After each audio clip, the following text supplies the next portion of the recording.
That's right. Daddy changed the world. He did what? Daddy changed the world. Daddy changed the world. He's not even resisting arrest right now.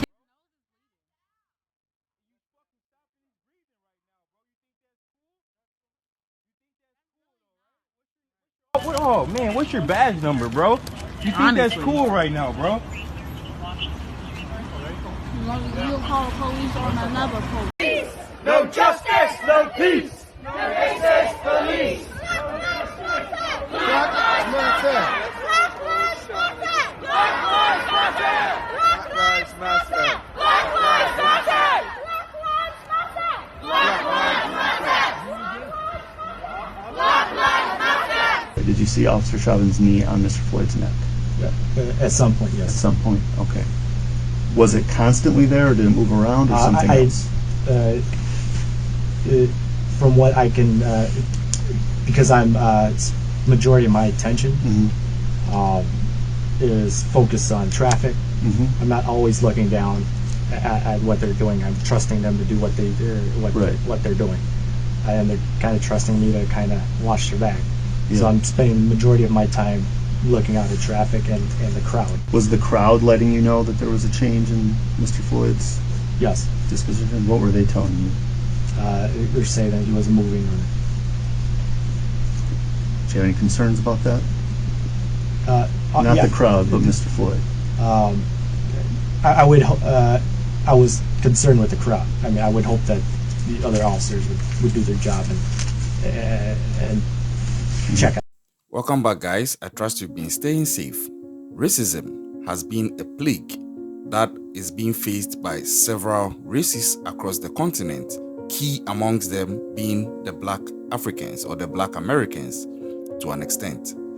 Over the years, considerable gains have been made in the fight against racism at various levels, some which have actually been triggered by tragic events. Today's true crime story is going to highlight and detail out one of such tragic events, which involves the death of George Floyd. And this would trigger a series of events that would shake the country of the United States of America to its core and leave an indelible mark on the fight against racism at various levels. Some would even argue at the institutional level, where some police officers were caught up in a very dicey situation, which sort of implied that they were being racist and by so doing unnecessarily aggressive towards George Floyd, which eventually culminated in it becoming fatal for him. If you're ready for this true crime story, buckle up and let's go. And since this took place, George Floyd's tragic death as at on the 25th of May 2020 in Minneapolis, Minnesota, became a pivotal moment that has sparked global outrage and renewed calls for justice, equality, and an end to systemic racism. This incident became a catalyst for the Black Lives Matter movement, reigniting conversations about police brutality and racial injustice. Now, like I mentioned, in this video, I'm going to detail and delve into the issues and events surrounding George Floyd's death and the subsequent birth and impact of the Black Lives Matter movement. So, I'll start with the background of how come George Floyd even got into the crosshairs of the police, which would eventually lead to him being arrested, or at least the police attempting to arrest him. Now, George Floyd was a 46-year-old African American, and he was apprehended by the Minneapolis police officers on suspicion of using a $20 counterfeit bill at a local convenience store. So this would have been a regular arrest or a normal police arrest on a normal day, pending investigation into what the facts would have been. But no, the situation escalated when officers by name Thomas Lane and J. Alexander Kuhn approached George Floyd's vehicle and requested him to exit. At this point, it still seemed like it was going to go the normal way that police arrests are expected to go, where they would get the suspect out of the vehicle and then take him through the procedure. But unfortunately, it escalated further and situations just went south when officers Derrick Chauvin and Tu Tao arrived at the scene to assist in the arrest. Now, according to video footage captured by a bystander, it revealed that Officer Derrick Chauvin, eventually in the company of some of his colleagues, managed to wrestle George Floyd down and then was seen in the footage having this posture and this stance went on for over 9 minutes, and at a point George Floyd was handcuffed, lying face down on the pavement whilst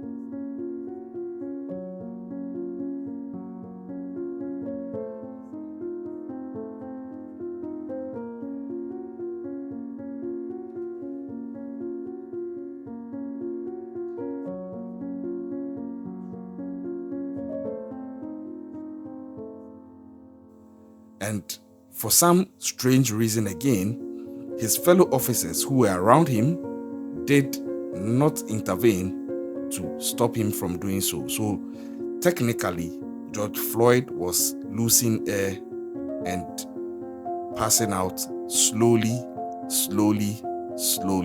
until it became fatal. Now, the second bit has to do with the reactions of bystanders and the footage that was shot. So one of the bystanders, by name Daniela Frazier, actually recorded the incident on her phone, in addition to those recorded by others who were also there. Now, in the footage, which has actually circulated widely on social media, it shows the emotional reactions of onlookers who pleaded with the officers to stop and voiced concerns about George Floyd's deteriorating condition whilst the... Now, at this point, I'll chip in my 2 cents, because this is where I think the society could have done something, arguably. I'm not blaming anybody, I'll take it from the 2 sides. The first is, to an extent, it's expected that you are seeing the guy literally dying out. Instead of just filming, why don't you intervene? Because at that point, he is helpless and his life is literally in the hands of the police and actually slipping away. So if you are on site watching, I believe some of these onlookers should have done something aside voicing out that George Floyd was losing consciousness. But then again, to counter that belief, there is also the assertion that there was little they could have done, because we don't know what the reaction of the police would have been if they attempted to physically intervene. So maybe that kept them at bay. But for me, not blaming anybody, but for me, I would suggest that they should have attempted to. If they attempted to physically intervene, we would have seen what the police would have told them they would do if they tried to. Then, at least to that point, it can be determined that you actually went an extra mile to save this life. For me, I think that is where it should have gotten to, because shooting the video is not enough. The video was there as evidence, but it was after the fact where the life has actually been lost. And at that point, although the video serves as an evidence, the life is actually lost. So for me, I believe that they could have done better, or maybe they should have tried doing better. That's my opinion. I'm not blaming anybody. But eventually, George Floyd became unresponsive, and despite pleas from the onlookers to check his pulse and provide medical assistance, Derrick Chauvin and his colleague police officers did not relent to oblige. An ambulance was eventually called, but unfortunately, George Floyd was pronounced dead upon arrival at Hennepin County Medical Center. So just like that, police intervention over the use or the suspected use of a $20 counterfeit bill had just led to the loss of a life. And it's unfortunate. An autopsy was conducted and the official cause of death came out. Now, the Hennepin County Medical Examiner who conducted the autopsy, which determined that Floyd's death was a homicide. So the official cause of death was thus listed as cardiopulmonary arrest, complicating law enforcement subdual, restraint, and neck compression. Contributing factors also included pre-existing health conditions, and these were also noted. So basically, Derrick Chauvin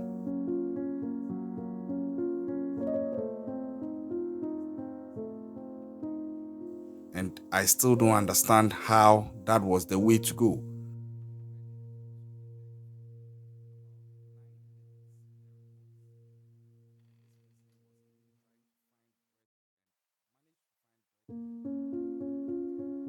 You continue to maintain that stance. In any case, he is already handcuffed. He is subdued. Why the persistence of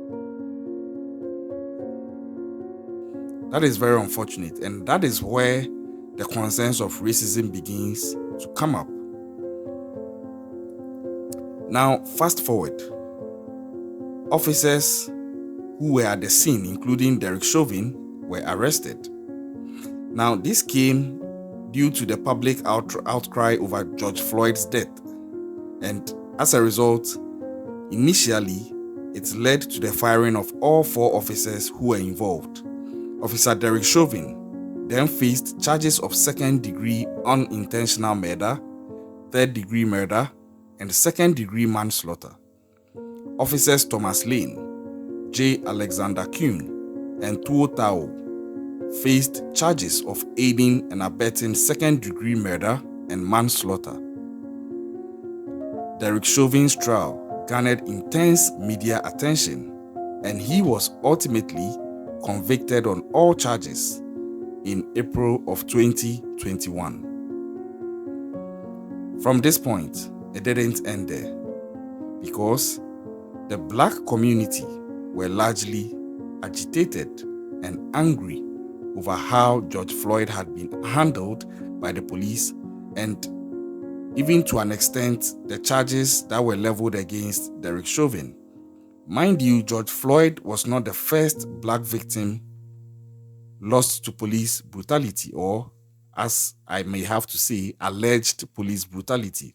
There are several people in the list, some with suspicions or allegations of having been gunned down by police officers without any reasonable cause or without being a threat. So this was like the straw that broke the camel's back, or maybe I should say the straw that injured an already broken camel's back, because there have already been other instances where the black community had expressed their outrage. So this was like the last of it that they could take. And due to that, Floyd's death ignited protests across the United States and around the world, leading to the resurgence of the Black Lives Matter movement. From this point, demonstrators demanded justice for Floyd and an end to the systemic racism and police brutality. The movement gained so much momentum, prompting conversations about racial inequality, police reforms, and the need for societal change. Although the issue happened in the United States, there were chaos and sort of demonstrations against it worldwide. Cities worldwide saw unprecedented demonstrations advocating for racial justice. The Black Lives Matter movement brought attention to other cases of police violence and systemic racism, like I said, because prior to George Floyd, there were other forms of it. Some were not directly involving police officers, but some were still cases of systemic racism, or at least suspicions of it.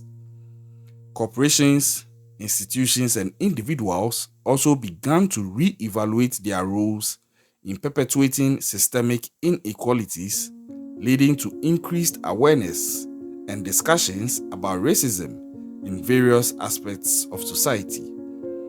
But before I proceed, my question is, in all this, did George Floyd really have to lose his life for all this to happen? I would say no, because we don't need to lose a life before we reassess the inequalities and police brutalities and racism. I believe that we should strive to have that goodness of heart and mind where we are checking on these things each day, where the powers that be are checking deliberately on these things to make the world a better place. Some would say I'm living in a fantasy. Some would say I'm just making a wish. But I'm thinking that I'm talking about what the standard should be. We don't need to lose a life before we start doing the right things. Now, the legacy of George Floyd's death continues to influence ongoing activism. Calls for police reform, increased accountability, and the dismantling systemic racism still persist, to the point that the movement has inspired legislative changes, cultural shifts, and a re-examination of societal structures to create a more just and equitable future. But I don't know. I really don't know if the impact is sustainable, because in as much as there is this force trying to push against systemic racism, trying to fight against inequalities, some have also asserted that it looks like there is another counterforce trying to counter what they are trying to achieve by making sure that the systemic racism doesn't go away, the inequalities does not go away. I don't know. I don't know if that's the case. Let me know what you think in the comment section. But then, the death of George Floyd definitely marked a turning point in the fight against racial injustice and inspired a global movement that transcended borders and ignited conversations about systemic racism and police brutality. While the trial brought some measure of accountability, the broader impact of Floyd's death lies in the ongoing quest for justice, equality, and meaningful societal change, which was triggered by the Black Lives Matter movement, but primarily by the death of George Floyd, alongside those who have already gone before him.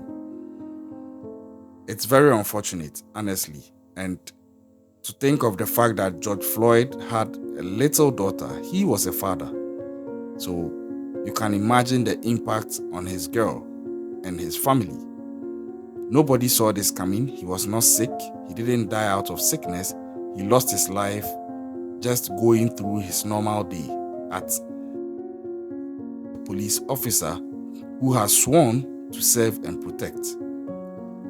Now, talking about Derrick Chauvin, he is still serving his sentence, and as at recently, he was attacked by an inmate and he suffered 22, still survived and is back in prison serving his term. He and his lawyer were making a case that he feels targeted and he feels like people are after him and the system is not protecting him. But in as much as I empathize with his injuries, others are also saying that it's very ironic that the same guy who took someone's life is now trying to talk about some system not protecting him. I don't want to subscribe to that. I see the understanding in that analysis, but out of empathy and trying not to be vengeful, I understand where Derrick Chauvin is also coming from, and I'm hoping that he'll get the protection he needs in prison. If you agree with me, let me know in the comment section. If you don't agree, feel free, let me know in the comment section and tell me why. But all in all, if you are watching this video wherever you find yourself, please try and do your best not to promote systemic racism, but rather defeat it and make the world a better place. treat everybody nicely, treat everybody equally. We are of different colors, but definitely we are one people. Subscribe to the channel if you are yet to do so. Turn on the post notifications. Leave your comments in the comment section. I'll catch you on the next one. Stay safe out there.